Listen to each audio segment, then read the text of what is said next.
جو دین تھا اللہ کریم نے، جو احکامات تھے آقا کریم صلی اللہ علیہ وسلم کی زبان اقدس سے امت کو عطا کر دی۔ باقی فروعی معاملہ، چھوٹے چھوٹے معاملہ، زندگی کے ساتھ چلنے والے معاملات ہیں جو احکامات میں نہیں آتے۔ مطلب اس کہنے کا مقصد یہ نہیں کہ قیامت تک جو معاملات ہوں گے قرآن اس کو ایڈریس نہیں کرے گا، بھئی وہ احکامات جو تبدیل نہیں ہو سکتے، شریعت کے وہ احکامات جو کبھی بھی تبدیل، زمانہ جو بھی چلتا رہے وہ احکامات تبدیل نہیں ہو سکتے۔ زندگی کے مسائل جو ہیں ان میں اجتہاد کیا جاتا ہے، یہ کلیئرٹی ہونی چاہیے ہمارے ذہنوں میں۔ اس کا مطلب یہ نہیں ہے کہ آقا کریم صلی اللہ علیہ وسلم کے دور میں تو یہ ویڈیو نہ تھی، کیمرہ نہ تھا، جہاز نہ تھا، تو یہ تو نئی چیزیں ایڈ ہو گئیں۔ یہ دین میں چیزیں ایڈ نہیں ہوئیں، دین ہے شریعت، دین ہے شریعت، طریقہ، اللہ اور اللہ کے رسول کے بتائے ہوئے رستے پر چلنے کا طریقہ، اس کو شریعت کہتے ہیں، اس میں کوئی تبدیلی نہیں کی جا سکتی۔ نماز صدیاں گزر گئی، صدیاں گزر جائیں گی، ہزاروں، لاکھوں، کروڑوں، اربوں سال بھی اگر آگے چلا جائے انسان تو نماز یہی پڑھے گا جو ہم پڑھ رہے ہیں، جو تاجدار کائنات پڑھا کرتے تھے صلی اللہ علیہ وسلم۔ زکوٰۃ کا نصاب جو آقا کریم صلی اللہ علیہ وسلم نے مقرر کیا اللہ کے حکم سے، قیامت تک کے لیے وہی نصاب رہے گا، اس میں کوئی تبدیلی، یہ مقصد ہے کہ دین کو مکمل کر دیا۔ اب کوئی صاحب شریعت نہیں آئے گا، اس لیے کوئی اور شریعت بھی نہیں آئے گی۔ تو اللہ نے فرمایا کہ میں مددگار کن کا ہوں؟ جو میرے محبوب پر ایمان لانے والے ہیں، مؤمنین۔ کیونکہ بات آقا کریم صلی اللہ علیہ وسلم کے دور کی جا رہی ہے نا، خطاب یہودی اور نصارہ کو کیا جا رہا ہے کہ تمہارا میں دوست نہیں ہوں، یاد رکھنا۔ کن کا دوست ہوں؟ یہ جو مصطفیٰ کریم کے دیوانے اور متوالے بیٹھے ہیں نا، میں ان کا دوست ہوں، تمہارا ہرگز دوست نہیں۔ اور قیامت تک کے لیے اللہ کریم نے یہ حکم صادر فرما دیا کہ اب جو بھی مجھ کو اپنا مددگار بنانا چاہتا ہے اس کا رستہ ایک ہی ہے، کیا؟ میرے محبوب پر ایمان لے آئے، میرے محبوب پر ایمان لے۔ آگے اللہ کریم ارشاد فرماتے ہیں آیت نمبر 59 میں، وَدَّتْ طَائِفَةٌ مِّنْ أَهْلِ الْكِتَابِ لَوْ يُضِلُّونَكُمْ وَمَا يُضِلُّونَ إِلَّا أَنفُسَهُمْ وَمَا يَشْعُرُونَ، کہ اے مسلمانوں، اہل کتاب میں سے ایک گروہ تو یہ شدید تر خواہش رکھتا ہے، کیا؟ کہ کاش وہ تمہیں گمراہ کر سکے، اپنے دین سے منحرف کر دیں، اپنے ساتھ ملا لیں، جس رستے پر صراط مستقیم پر تم چل رہے ہو وہاں سے پھسلا دے تم کو، شدید خواہش رکھتا ہے، مگر وہ فقط اپنے آپ ہی کو گمراہی میں مبتلا کیے ہوئے ہیں اور انہیں اس بات کا شعور نہیں۔ اللہ نے یہ بھی سند عطا فرما دی کہ جو میرے محبوب کا غلام ہو گیا اب کائنات میں کوئی اس کو تبدیل نہیں کر سکتا۔ جو ہرکل کی میں نے بادشاہ کی بات بتائی تھی، اس نے کہا تھا کہ ایمان تو کہتے ہی اس کو ہے، جب وہ گھر کر لیتا ہے دل میں پھر وہ نکلتا نہیں ہے۔ تو جو ایمان والا ہو گیا پھر وہ کبھی مرتد یا کافر نہیں ہوتا، ہوتا وہ ہے جو ابھی پورا ایمان میں داخل نہیں ہوتا، جو سرحد پر ہماری طرح کھڑا ہوتا ہے نا، ایمان کی سرحد پر کھڑا ہوتا ہے، ذرا سا جھونکا ہوا کا آیا تو یہاں سے پھسل کر دوسری طرف کفر کی طرف چلا گیا۔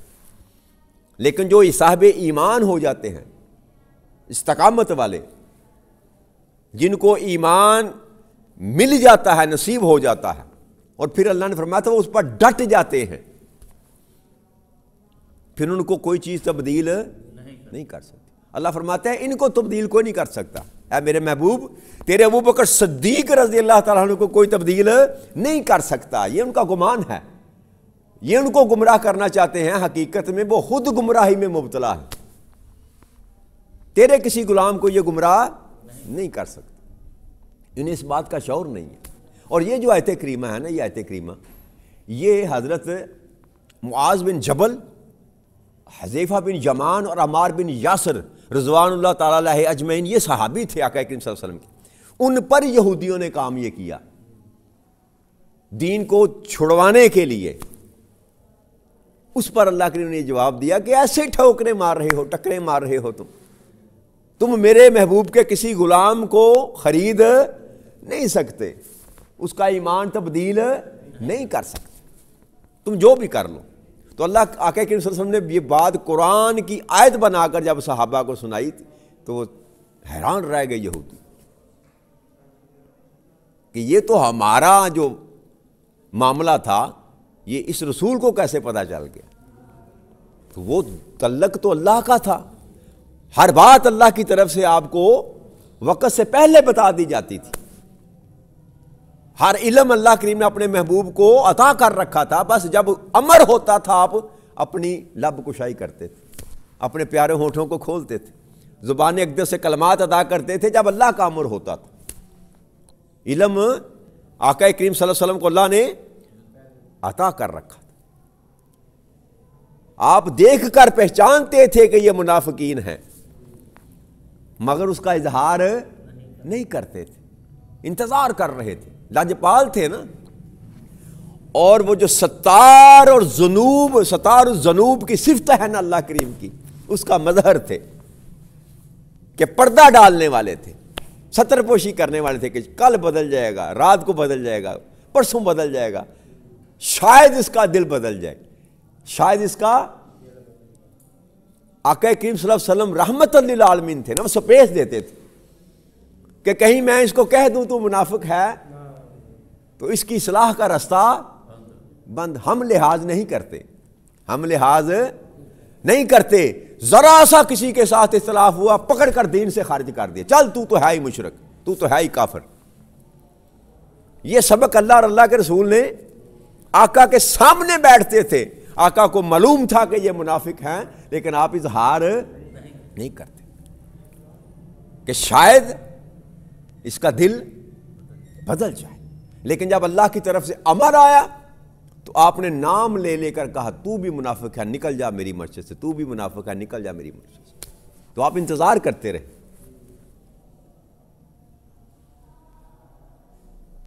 تو اللہ فرماتا ہے کہ میرے محبوب کے غلاموں کو بدلا نہیں جا سکتا، جو بدلنے کی کوشش کرتے رہتے ہیں وہ خود گمراہی میں مبتلا۔ یہ کیا گمراہ کریں گے میرے محبوب کے غلاموں کو؟ آگے اللہ کے ارشاد فرماتے ہیں یا اہل الکتاب لما تکفرون بآیات اللہ وانتم تشہدون، اے اہل کتاب یہود و نصارہ دونوں، تم اللہ کی آیاتوں کا انکار کیوں کر رہے ہو حالانکہ تم خود گواہ ہو، یعنی کہ تم اپنی کتابوں میں سب کچھ پڑھ چکے ہو۔ اور یہودی بھی جانتے تھے کہ جس نبی سے ہم بات کر رہے ہیں صلی اللہ علیہ وسلم سے، یہ حقیقت میں آخری نبی۔ آقا کریم صلی اللہ علیہ وسلم کا کردار، آقا کریم صلی اللہ علیہ وسلم کے افعال، آقا کریم صلی اللہ علیہ وسلم کا حسن و جمال جو تھا وہ بتا رہا تھا، کھلی کتاب کی طرح تھا کہ یہی آخر الزمان نبی، لیکن چھپاتے تھے۔ تو اللہ کہہ رہا ہے کہ تم کیوں چھپاتے ہو، کیوں انکار کرتے ہو اس بات کا کہ یہ آخری نبی نہیں ہے، حالانکہ تم اچھی طرح جانتے ہو اس بات کو، تم اپنی کتابوں میں یہ سارے کا سارا حوال پڑھ چکے ہو، پھر کیوں تم چھپاتے ہو، حالانکہ تم خود گواہ ہو، شاہد ہو اس بات کے کہ یہ آخری نبی۔ پھر اللہ کریم نے آگے ارشاد فرمایا یا اہل الکتاب لما تلبسون الحق وبالباطل وتکتمون الحق وانتم تعلمون، کہ اے اہل کتاب تم حق کو باطل کے ساتھ کیوں خلط ملط کرتے ہو، گڈمڈ کرتے ہو، مکس کر دیتے ہو، اور حق کو کیوں چھپاتے ہو حالانکہ تم جانتے ہو۔ یہ دونوں آیتیں کریمہ میں مضمون ایک ہے، انداز اللہ کے میں بدل کر بات کی۔ پہلے کہ تم انکار کرتے ہو، پہلی آیت میں فرمایا کہ تم انکار کرتے ہو، یہاں فرمایا کہ تم حق اور باطل کو مکس کرتے ہو، کیوں ملاتے ہو حق کو باطل کے ساتھ، خلط ملط کرتے ہو اور حق کو چھپاتے ہو حالانکہ تم اچھی طرح جانتے ہو۔ تو یہ تنبیہ کی جا رہی تھی ان کو۔ تو آگے آیتیں آئے گی اور بھی آئیں گی، اللہ کریم قرآن کریم میں ارشاد فرمایا کہ یہ اس طرح جانتے تھے میرے نبی کو جیسے اپنے بچوں کو جانتے، اپنے بیٹوں کو جانتے۔ ہم گزر چکے ہیں اس آیت کریمہ پہ، یاد ہے آپ کو؟ اللہ نے فرمایا تھا کہ یہ اس طرح جانتے ہیں میرے محبوب کو جیسے کوئی اپنے بیٹوں کو پہچانتا ہے، ایسی پہچان تھی ان کو، لیکن محض اس لیے کہ ہماری چودراہٹ جاتی رہے گی، ہمارا ظاہری دبدبہ جلال جو شان و شوکت ہم نے بنا رکھی ہے لوگوں کے سامنے، اگر ان کو نبی تسلیم کر لیا تو لوگ ہمیں ماننا چھوڑ دیں گے۔ محض اس لیے دنیا کی خاطر اپنی آخرت کا سودا انہوں نے کر لیا، لیکن اللہ نے ان کو باور کرا دیا کہ تم ہی وہ لوگ ہو جو حق کو باطل میں مکس کرتے ہو۔ یہ گمان کرنا کہ ہم حق پر ہیں، ہم اللہ کے لاڈلے ہیں، ہم ابراہیم علیہ السلام کے وارث ہیں، اللہ نے کہا نہ تم نہیں ہو، تم تو وہ لوگ ہو جو سچی بات بھی نہیں کرتے، سچ کے ساتھ جھوٹ کو ملا کر بیان کرتے ہو، اور جو حقیقت ہے اس کو چھپاتے پھرتے ہو، محض کس لیے کہ ہماری دنیا خراب نہ ہو جائے۔ حالانکہ تم جانتے ہو، ساتھ یہ بھی فرما دیا، وہاں کہا کہ تم گواہ ہو اس بات کے کہ یہ میرا نبی آخری نبی ہے، تم گواہ ہو اس بات کے۔ کیوں؟ کہ موسیٰ علیہ السلام نے بھی تم کو بتایا تھا، نشانیاں بھی بتائی تھیں، نام بھی بتایا تھا، عیسیٰ علیہ السلام نے بھی تم کو بتایا تھا، نشانیاں بھی بتائی تھی، نام بھی بتایا تھا۔ اور میں نے آپ سے عرض کی تھی نا کہ ہزاروں سال سے یہودی قبائل یہاں آ کر آباد ہوئے تھے یثرب میں، کہ ان کو علم تھا کہ اس شہر میں نبی نے آنا، قیام یہاں پر ہوگا۔ اور وہ جو مکان ایوب انصاری رضی اللہ تعالیٰ عنہ کے پاس موجود تھا، وہ 1000 سال سے قبل کسی بادشاہ نے جو گزرا تھا وہاں سے، اس نے بنوا کر دیا تھا اور رکھا تھا کہ جب وہ میرے اللہ کا محبوب آئے تو یہ مکان میری طرف سے ان کو تحفے میں دے دیں۔ یعنی کہ ہزاروں سالوں سے لوگوں کو انتظار تھا اس بات کا کہ وہ یہاں آئیں گے، اس کھجوروں والے شہر یثرب میں آئیں گے۔ تو اللہ کہتا تم کیسے انکار کرتے ہو؟ تمہیں ہر چیز کا خبر ہے، ہر چیز کا پتہ ہے، ہر چیز کا علم ہے، لیکن تمہاری بدبختی یہ ہے کہ تم ایک تو حق بیان کرنا نہیں چاہتے، چھپاتے ہو، اور حق بیان اگر کرو بھی تو اس میں جھوٹ کی آمیزش کر کے حق بیان کرتے۔ تو دو ٹوک الفاظ میں اللہ کریم نے یہاں یہ فرما دیا کہ اب اس سے نتیجہ یہ اخذ کیا جانا چاہیے کہ جو وصف میں نے کہا تھا کہ جب قرآن ایڈریس کرتا ہے نا، بات کرتا ہے، کوئی بھی بات کرتا ہے تو وہ حقیقت میں کس کو سنا رہا ہے؟ امت محمدیہ کو سنا رہا ہے صلی اللہ علیہ وسلم۔ اس وقت یہود و نصارہ سامنے بیٹھے تھے، آج جب قرآن پڑھ کر سنایا جاتا ہے تو کس کو سنایا جاتا ہے؟ امت محمدیہ کو سنایا جاتا ہے۔ میں آپ سے اگر مخاطب ہوں تو کس سے مخاطب ہوں؟ امت محمدیہ سے مخاطب ہوں۔ تو یہ سبق میرے لیے بھی ہے کہ میں جب بھی بات کروں کبھی حق اور باطل کو ملا کر نہ کروں، چاہے میرا کچھ بچے یا نہ بچے، اور حق بات اگر میرے پاس پہنچی ہے تو میں اس کو کبھی چھپاؤں نہ۔